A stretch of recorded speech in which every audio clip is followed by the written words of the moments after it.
Welcome to the creative brain of Dean Hawk. Get ready to be challenged, inspired, and equipped to become a better ministry leader.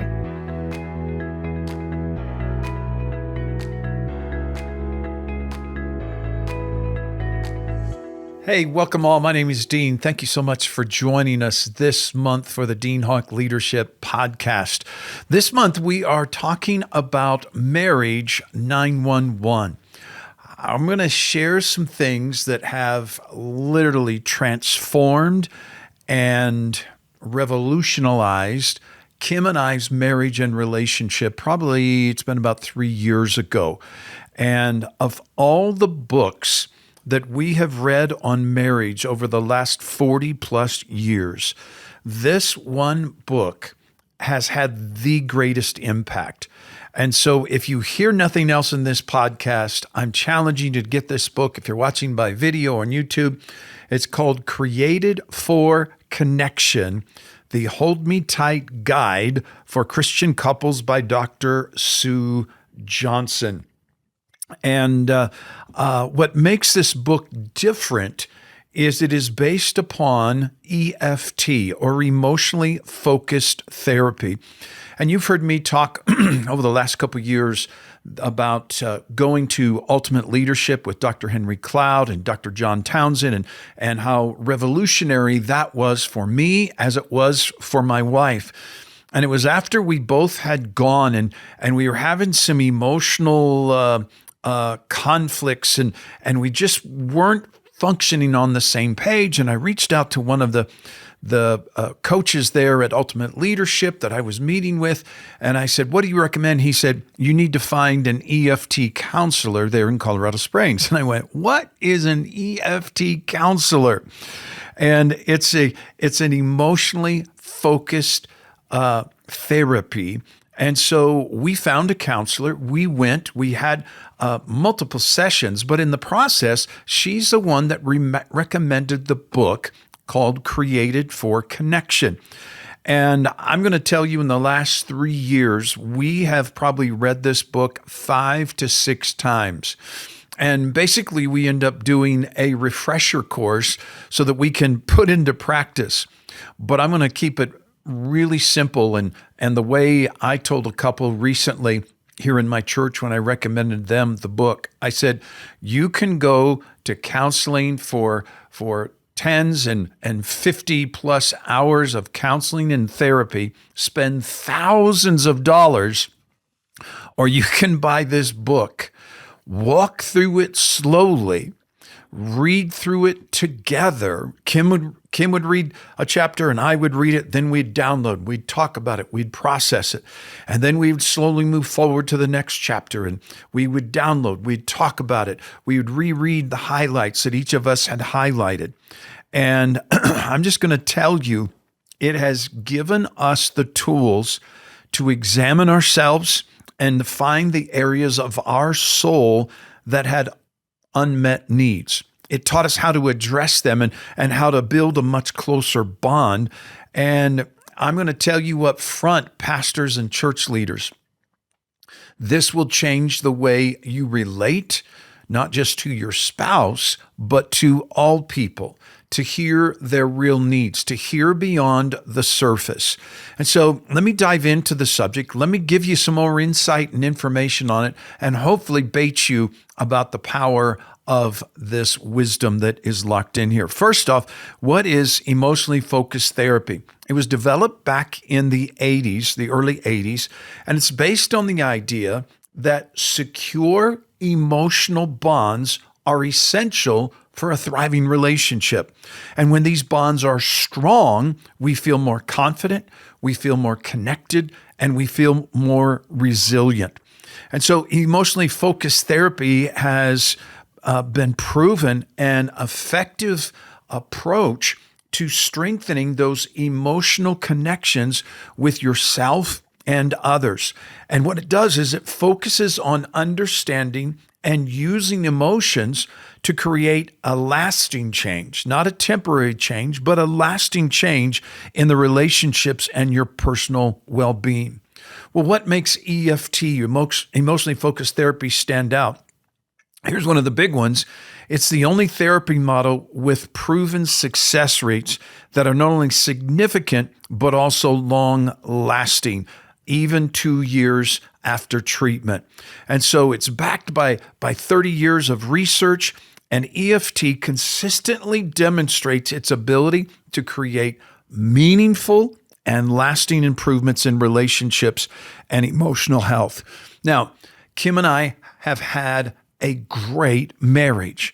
If you said rate your marriage prior to going through this book, I would have rated us probably in the on a 1 to 10, 8-point plus and higher.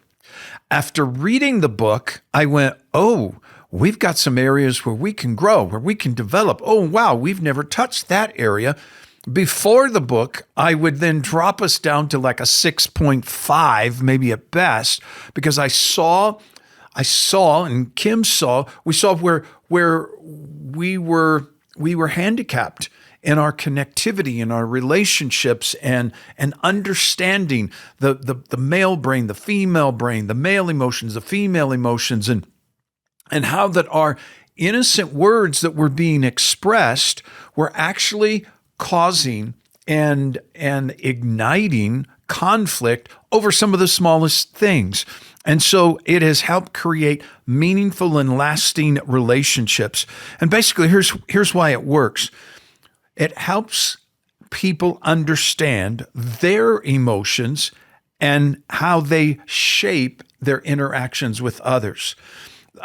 As you process through this, what we identify is we recognize patterns, we find how to express our needs and how to respond to others in a way that would build closeness and trust.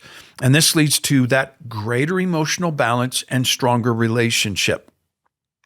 And so the purpose of this podcast is just to give you a quick overview of these principles in the phenomenal book called Created for Connection by Sue Johnson. Let me just give you a few highlights here. Number one, emotional bonding is the key to a strong marriage. The book emphasizes the importance of creating and maintaining an emotional bond in a relationship. It argues that emotional connection is the foundation of love and that security in a marriage. And so it goes back to attachment. The way we bond emotionally with our spouse directly affects how we respond to conflict, affection, and support. And why it matters is couples thrive when they feel securely connected to each other. That emotional closeness creates a safe environment for intimacy and resilience during those tough times, those busy seasons. It helps us stay emotionally connected. Now, if you're normal like us, we get going down a path and she's got things going, I've got things going, and we get about 4, 5, 6, 7, 8 days in and we realize, boy, we've just been strangers passing. We're talking about surface issues and schedule and things and weather and upcoming things, but we haven't been connecting on a deeper emotional level. How are you doing? How's your soul? What's going on the inside? Up until 3 years ago, I never asked my wife, how's your soul today? You've been cranking and running hard the last 48 hours. How are you doing on the inside? And so, secondly, Dr. Johnson uses the term in her book called demon dialogues. Not in the spiritual sense of demons influencing our dialogue. That's just the name she has given it. Kim and I call it the spin cycle. We call it the toilet flush. And what Dr. Johnson identifies is reoccurring patterns in a couple's communication, which she calls demon dialogues. And these are the destructive cycles of communication where couples react to each other with fear and defensiveness instead of love and understanding. And so when Kim and I get into the spin cycle, as we call it, she shares a problem or a frustration. I then defend and tell her what's that's not what I meant. It didn't happen that way. She's relaying the story. It's inaccurate. Here's what's really happening. And then she responds to my defensiveness. And all of a sudden, we start drilling deeper and deeper. And over a simple, mild-mannered disagreement, we're now drilling deep wells and mines into our marriage and drilling holes into our relationship. And so the big idea is that we learn to recognize those negative patterns. Typically there is one that is the pursuer, and one is the person who withdraws, the withdrawer. And this cycle begins, and when we begin to understand the emotional needs behind each other's behavior, it clears up and it breaks us free from those destructive patterns that send us in the downward spiral. Then, when a disagreement happens, we stop, we begin to process, put the tools that she shares on reaching in. It's not about the facts of the disagreement. It's about how the disagreement or the action of one or the other made the other person feel. It's not about the facts. You said it. You didn't do it. That's irrelevant. It's what those actions caused each of us to. And so, if I could put it this way, so many marriage conferences and marriage books are dealing with the surface issues. And what Dr. Johnson is doing and has helped us do is to go beneath the surface and go down to what is the root that is driving that emotion, driving that reaction or response. Why is that conversation on that particular thing so sensitive? And what we find is that as we process, and she leads us through in the book 7 conversations that can save your marriage. And so the principle is that those 7 conversations can deepen the connection between two spouses, and that these include discussions about emotions, needs, fears, and the way each partner experiences love. And each conversation is designed to open up emotional vulnerability and create a sense of partnership. Now, I'm going to tell you, it may get worse before it gets better. Because it's like when you begin to dissect, you identify, or you begin to do the surgery, and you start to do exploratory surgery, and you thought you were going to remove a pinky-sized tumor in your relationship. And once you dive into that arena, you realize that pinky-sized tumor has now spread and is much, much larger. And so you need to slow down, process, and talk about it. And the conversations encourage that emotional vulnerability, which is essential for fostering that intimacy and trust in the marriage. And then she also challenges to reach out for emotional support. I'm going to tell you one of my biggest mistakes that I thought as a man of God that I was to replicate God, and that I was to just give in the marriage, sacrificially give unconditional, agape kind of love. And I was supposed to do that. And you're going to think I'm crazy, but I'm just going to be honest. I thought that I was wrong to ask for what I needed, that I shouldn't expect nothing in return. I should be like God. And here's the challenge. Unconditional love works for God. But for humans, yes, we can love unconditionally, but it's okay to ask. It's okay to ask for what we need. That if there's an emotional need, going back to the 5 love languages, if I'm giving words of affirmation, but Kim's love language is acts of service, she feels unloved. And so this opens up and exposes and helps us how to ask for comfort, for love, and how that other person can provide it. I will give you an example. Just in the last year, Kim and I went through the book again.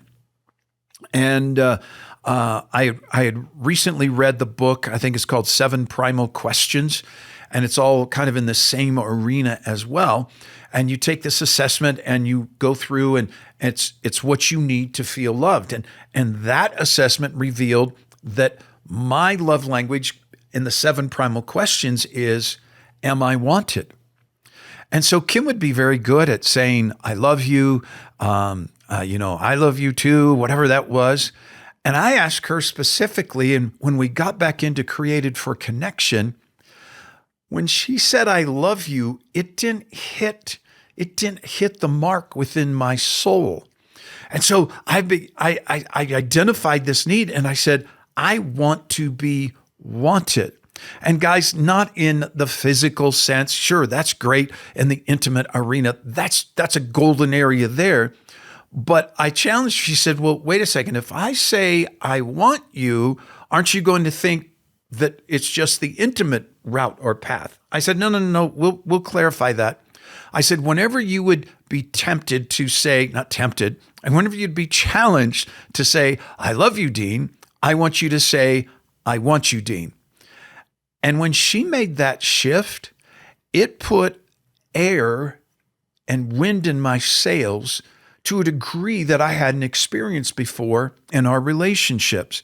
And so spouses should view each other as secure bases from which we can reach out for that emotional support and during those difficult times. And when we learn to support each other emotionally, it creates a sense of safety and love, allowing both partners to thrive.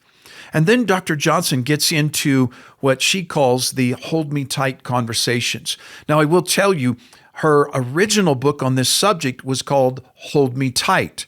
And then she later, a few years later, rewrote it, adapted it, called Created for Connection, the Hold Me Tight Guide for Christian couples, and brought it in from that perspective. But the Hold Me Tight method includes steps that help couples to move from conflict to emotional connection.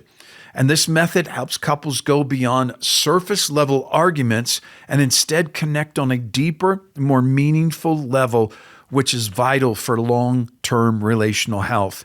So let me wrap this up. Why should you invest in this book? Number one, I'm going to tell you, it revolutionizes communication. The tools in the book provide a proven method for couples to communicate more effectively. It's about listening and understanding and responding in a way that meets one another's emotional needs. Secondly, it builds a secure emotional bond. The principles in the book strengthen that emotional foundation in the relationship, helping couples build a bond that can withstand the ups and downs of life. Thirdly, it guides couples through conflict. We're all going to have conflict, but instead of avoiding or escalating the conflict, Dr. Johnson gives us the tools so that we can learn to use that conflict as an opportunity to deepen our emotional connection versus having it blow it out of the water. And then number 4, it improves overall relationship satisfaction. The techniques outlined in the book lead to a greater sense of closeness, satisfaction in marriage, which ultimately benefits both partners. And number 5, it's an investment in long-term happiness. I believe your marriage is worth it. The effort and the time learning to apply the book's teaching pays off in a greater marital satisfaction and fulfillment over time as you and your wife, you and your husband have experienced. It's an ongoing journey of growth. And so I just want to challenge you. Order it on Amazon, pick it up. I just want to share with you that no matter where you are in your relationship, even if you go, we're a 9, this book will help you take it to a 10. I said, I thought we were an 8.0 or higher, and then we dropped back to like a 6.0. I would tell you that we're running in the high 9s after implementing these principles from this book. So pastors and leaders, invest in yourselves, invest in your marriage, invest in relationships, and you'll find this helps you connect with your kids, helps you connect with your friends, helps you connect with your church members, helps you hear and know and understand what are they really needing, what are they really asking for, and it helps reduce those conflict moments. So check it out. I hope you're having a great summer. We'll be back on August 15th. And we will be releasing a very cool topic that's going to be called the Holy Spirit and the Clock. How do we navigate those waters of allowing the Holy Spirit to move, and we're running by a clock in our service times? I hope you'll join me next month. Tell somebody about the podcast, and always check out all of our free resources at deanhawk.com. God bless you guys. Thank you for joining us today. For a free sermon series and teaching outlines by Pastor Dean, visit us at deanhawk.com. Be sure and join us next month as we continue our growth on leadership.